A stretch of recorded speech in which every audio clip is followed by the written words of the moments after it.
Hey, Sully, how are you this morning? Kevin Minnick's going to be a little bit mad. We're a little bit behind schedule, but we got a little I off heard topic. that. We got a little off topic there with Coach Schneider and talking swimming. Yeah, I was wondering what's going on. I was waiting for my phone to ring. I'm like, oh, maybe I'm being bumped this week or something. So who knows? You know us. Time is relative. We don't stick to that. Exactly. We kind of march to our own drum here. We don't stick to those rigid radio schedules. Yeah, if you can't do that early on a Saturday morning, when can you do it? Exactly, man. You know. So, Mike, put it into perspective a little bit historically. What Alyssa Aldridge has done in her career at Mainland as cross-country runner. I mean, she's going for a third consecutive Meet of Champions title. If she gets that, I mean, she's in really rarefied air, right? Yeah, I mean, I think already, no matter what happens today, I mean, I think Alyssa has had a career that compares, favorably with any Cape Atlantic League girl in any sport.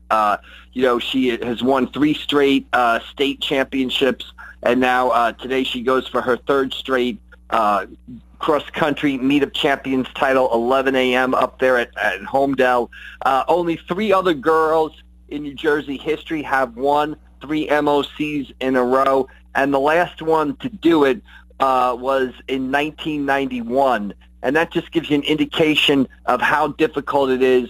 The talent of girl runners in New Jersey, and it seems like every year there's another sort of phenom girl kind of exploding as a freshman. So for Aldridge to win back-to-back and possibly have a chance at a 3rd one today is really an incredible feat to sort of stay on top so long. And it's really something that hasn't been done since 91, which, is, well, what's that, a quarter of a century ago, basically, 25, 26 years. Don't remind me. I was in college back then. Exactly. I was working for the president of Atlantic City back then. So, yeah, I think Brian Smith told me, the coach at Mainland, he said, I think the only girl that's ever beaten her was Devin Grisbaum from Ocean City when Devin was a senior and Alyssa was a freshman. Yeah, I mean, at the Meet of Champions, I remember that race, and kind of Alyssa flashed back to it last week when she was running in the State Group 3 championship race. Alyssa had passed Devin in the woods, right before the runners emerged onto the final straightaway up at Homedale, and Devin came back in the final straightaway and passed Alyssa and won the Meet of Champions. And, that's kind of what Alyssa did last week.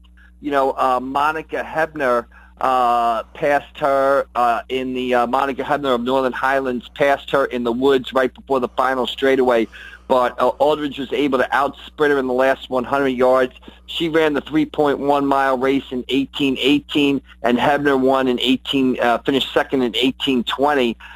So kind of deja vu there for Aldridge a little bit. And again, it should be, Aldridge and Hebner right there again, along with several other runners in what is really a talented field today at the Meet of Champions.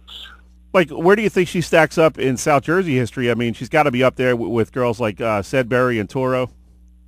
Well, I think she's already passed. I mean, and it's funny, Brittany Sedbury is now, helps coach her and stuff like that, helps train her in the offseason and is at all these races. I think Aldridge has kind of gone past, Sedbury and Toro with her 3 straight state championships. So I think, what Aldridge did last week, especially, let's talk about it, doing it in a season where she missed, couldn't run most of the summer, spent the summer in a pool training because of that bone bruise above her right ankle, didn't run in September, really kind of made her debut at the Atlantic County Championships, which is mid-October. So what she's been able to do without, a lot of training is incredible also. And her season doesn't end today. No matter what happens, she'll compete in the Foot Locker Northeast Regional at Van Cortlandt Park in the Bronx next weekend, hoping to earn a spot in the Foot Locker National Championships out in San Diego at Balboa Park in December, which she did last year when I think she finished 13th of 40 runners. And the great thing about her, Mike, is man, you can't find a nicer kid around. I mean, she almost seems embarrassed by the attention, even though she's had so much throughout her high school career. Yeah, and the thing that kind of strikes me about her, and you hit it correctly. I've had an opportunity to interview her several times. Great kid, great parents, great family. But she's a stone cold killer on that cross country course. She's a competitor, and you saw it last week. She wants to win. And, she's one of the most competitive athletes, I've seen. You can see that determination on her face. Very nice off the course, but on the course, as competitive as they come. Yeah, she's definitely had an outstanding career, and we wish her luck today. And also sticking with Mainland, we got the boys soccer team in the state final. You going to be up there at Kane tomorrow, or what? You got a busy weekend? Yeah, actually, I will. I will be up at Kane. Nice. I guess they're playing Mendham. I knew we'd get you on the soccer field at some point this season. Exactly. So it should be, after that great win they had this week over, I guess, Toms River South, penalty shots. Oh, it's incredible. Like that. Yeah, Mainland able to get through and play for the state championship tomorrow up at Kane. I think it's at 12:30 up there against a good Mendham team. So we'll see what happens up there. But I'm interested to see Jack Sarkos and the rest of the Mustangs. See what they can do in the state final. Mike, high school football semifinals. How do you wrap your head around what happened last night? I mean, so many awesome games and incredible finishes. And what are your initial thoughts thinking back to the games from last night?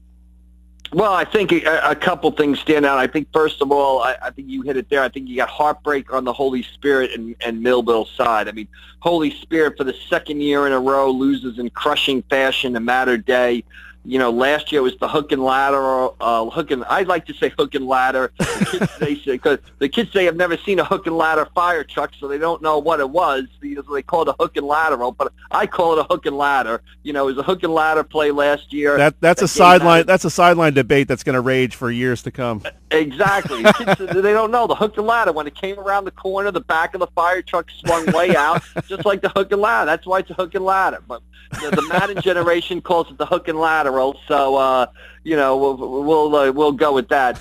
But Holy Spirit loses that in the state championship game last year, and then last night they had the lead with about 2 minutes to play. Mater Day scores, beats them by a point. So again, a heartbreak for Holy Spirit at the hands of Mater Day. And then Millville up at Rancocas Valley. I mean, Solomon DeShields, the Millville wide receiver, makes a great juggle and catch in the end zone, flat on his back. Millville's up 14-0, 10 minutes to go in the game. You figure Millville is, got this wrapped up. They're going back to Rowan to defend their South Jersey Group 5 title. And then, Rancocas goes down the field in 4 plays to make it 14-7. And then Millville kicks right to Iverson Clement.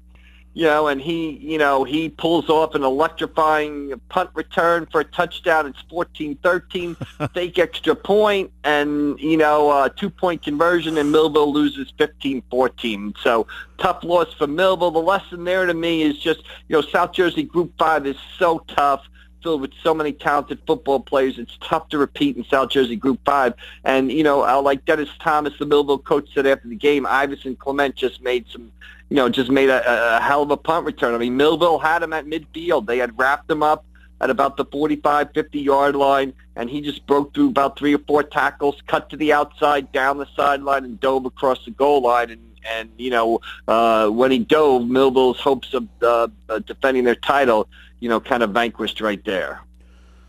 Mike, the blueberry pies are tasting pretty good this weekend over in Hamilton, man. What's going on with the Blue Devils? That was going to be my next, the third takeaway from last night is Hamilton. But, you got to feel great for the Hamilton, Jim Rasso and the coach out there at Hamilton and the rest of the Hamilton football team. And you look at it and you say, okay, they're 5-6, but they'll be playing for a South Jersey championship on Sunday, December 3rd up at Rowan. They'll be one of the, 10 South Jersey public schools playing for championships. So that's all that matters. 5-6 doesn't matter. But when you look at their schedule, I mean, they were in a division with Group 5 powers. And, they lost 4 of those 6 losses are to Group 5 playoff teams, including Rancocas Valley and Millville, who played a great game last night. Yeah. So, they were kind of, maybe they were in the deep end of the pool. And Coach Rasu, in a story I did, sort of yesterday about them, said, they always had one quarter where things went horribly wrong against those Group 5 teams. They just couldn't sustain 4 quarters against them. And maybe, they just couldn't physically match up. Now they're in Group 4. They go on the road, beat Central Regional, get a thrilling win over Highland last night. Now Hamilton, we all know how important football is at Hamilton. We can only imagine, they lost 5 games in a row during the regular season, in a town and a school where football is important, in a program with their tradition. we can only imagine how tough losing 5 in a row is. But now all that's out the window. All that matters is they're playing Shawnee for the Group 4 title, and they have a bye this week to get ready to do it. So, congrats to Hamilton, and congrats that they were able to, go in the playoffs and basically turn their season completely around. People will remember their playoff run now and not the 5 losses in the regular season. And that's going to be a real tough matchup. I mean, Shawnee's one of those teams out there in the Cherry Hill area. They play an incredible schedule themselves, so it's going to be no easy task to pull off this Cinderella story. Yeah, Hamilton and Shawnee are in the same division. They play a lot of the same teams, and of course, Shawnee beat Hamilton. I think it was a lopsided game. I think they beat them by 3 touchdowns, I think 2 or 3 weeks ago. So obviously, Hamilton's got its work cut out for in the game, but the fact they were able to make the game, and now they're obviously playing well, got some confidence, can learn from that first game against Shawnee and can go from there. So, who knows what's going to happen up at Rowan on, December 3rd, 6 p.m. that Sunday night when Hamilton and Shawnee kick off for the South Jersey Group 4 title. Talking with Mike McGarry of the Press for Atlantic City. And Mike, before we let you go, St. Joe, if they can win today, they'd be taking on Mater Dei. So that would be an incredible matchup when you're talking about probably the most powerful team in South Jersey going up against a team that has one of the best quarterbacks in the state who's going to Central Michigan. If St. Joe can get past Immaculata today, which a lot of people expect them to do, that would be a really fun matchup. Yeah, I think that would be one of the best title games in the state. And that game would be played, 2:30 right before the Hamilton-Shawnee game up at Rowan on December 3rd.